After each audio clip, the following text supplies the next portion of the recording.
mare ko, dumating na yung order ko kay Madam Hilly. Ito yung tawag dito, panghilod siya.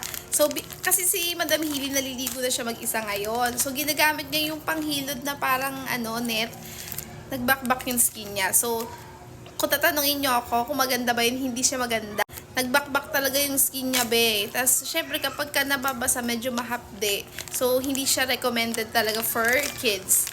So, eto nakita ko siya and maraming mga mommies na ginagamit tong panghilod na to. So, again, meron tong two colors. Merong blue and meron nga tayong color pink. And mura lang din siya. Plus, eto siya, tingnan nyo, meron siyang foam sa loob. Kaya hindi siya, kumbaga hindi sayang sa sabon pagka naghilod si baby. And, plus pare ko, tumikit yung kuko ko. Sobrang cute niya, B. Kaya matutuwa yung mga anak natin. So, kung yung mga anak niyo gusto na rin nagpapahilod, eto yung bilhin niyo sa kanila mga mare ko. Kasi soft to and hindi talaga to makaka-damage ng skin nila. Hindi katulad ng mga ginagamit nating parang net. Nako, Diyos ko, nakaka-damage yun. So, huwag niyong gagamitin yung mga mare ko. Mag-switch na lang kayo sa ganito. And sobrang cute pa niyan, be. Oh.